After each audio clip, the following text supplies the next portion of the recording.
You reminded me, not sure whether this will be a bit controversial at the moment, but when you explained that you get advice from your mother, it reminded me of Love Island.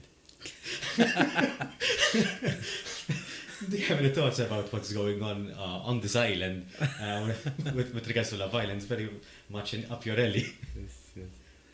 I think that it's a human experiment. To a certain extent, it's a psychological experiment. It is. And I do watch it. I don't watch it every day, but I do watch it. And I think that I'm fascinated at how, at a certain level, it's representative of how young people look at relationships nowadays. Mm-hmm. Where we hear people saying, I don't want to commit because someone better might be, a bombshell might be entering my life. Yeah. Which is coming from, because I read a lot about it because it's my topic, it's coming from this Netflix generation. Okay.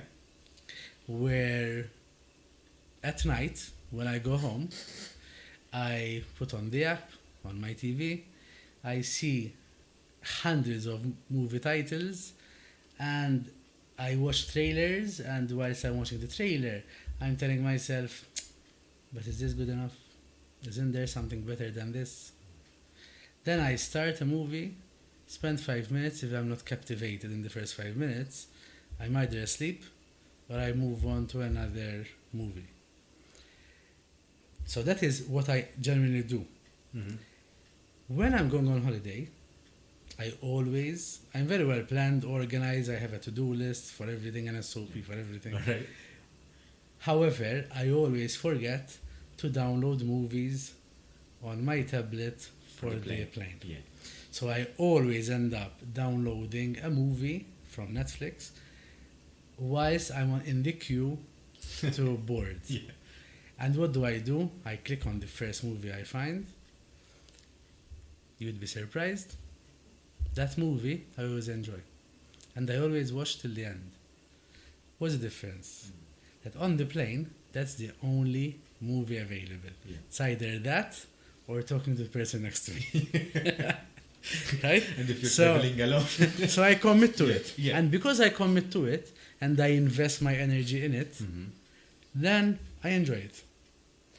I don't always recommend the movies I watch on the plane because they're not always the best movies, but I do enjoy it. I genuinely enjoyed every movie I watched on the planes.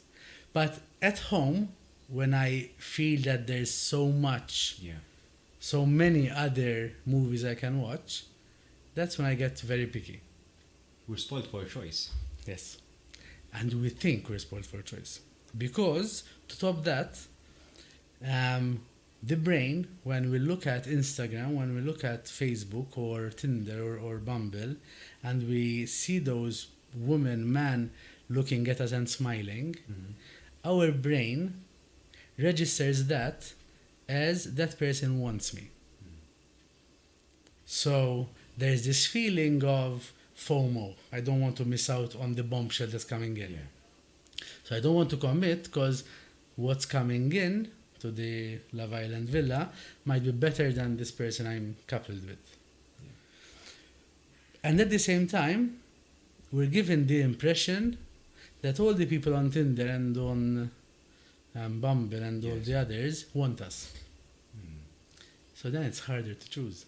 But you're still in the honeymoon phase at that stage too. So in Love Island, you mean? Yes, and even if you're going from one day to another, you're still not even at the honeymoon phase because you haven't put some commitment to that relation. Just meeting people and meeting people, but at the same time it's quite intense as well because you have no feedback from people who are related to you or who are close to you because they're all new people to you. Yeah. So there's no distractions or communication other than the people in the villa.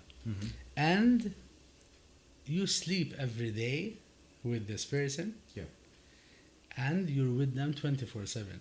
That makes a huge difference. So 2 weeks in the villa is not 2 weeks dating outside. Yes. Okay. And I think the fact that you're with the person 24/7, you're not given time and space to think and to reflect. Because in the normal life, you go on a date, you chat, you go to work, you meet your friends, you talk about this person, they give you feedback about patterns, another one. You always go for this type, Yes, you know? Yes. And you reflect, you meet again, you know what to ask because you've reflected on it. Yeah.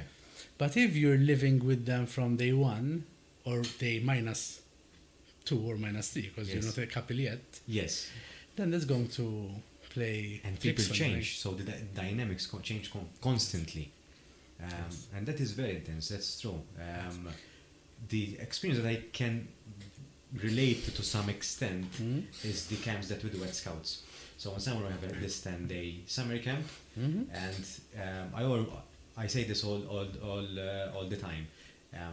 The children, when they come in on day 1, on day 10 they are different children.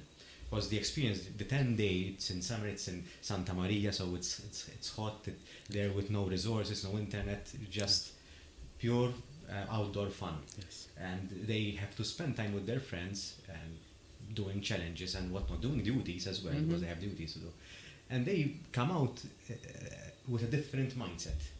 You can see the growth in 10 days, especially in 2 weeks. 24/7, that is quite intense. Of course. And for those who have never experienced a long-term camp or a trip outside Malta or the country of residence, it's a life-changing experience. Yes. Now, on top of that, add people who are in their swimsuit 24/7, people you like who are in their swimsuit at 24/7, and the people the person you're coupled with, you get to sit and watch them go on a date with someone else. Which obviously will affect It does. how you look at her or him and how you're going to react. So I think it's quite interesting. I think it's an interesting experiment. Some people say, what is it teaching our youth? But if our youth are still looking at programs like Love Island as educators, we have a big problem with our education system. Yes. Because I think it's very clear that Love Island is For entertainment. Yes, it is. You know? So if we are thinking that our youth we want to censor Love Island because it's damaging our youth, I think we need to really, really think very hard at our education system and what we think of our youth. This is the same with video games. That has been an ongoing topic, that violence on video games is damaging, and certain movies that portray violence are damaging, when in reality it's not the movie that is damaging, it's the interpretation that the person viewing that movie is associating that with. It can be an adult. So an adult can fantasize about killing someone. If they watch a documentary on Netflix about a serial killer, for example, they might, I can do that. So it depends on the value that we attribute to that movie or game. For sure. But if we teach our youth to be critical thinkers, to ask questions, to not just believe whatever they watch and they read, then we have no problem with them being exposed to anything. Yeah.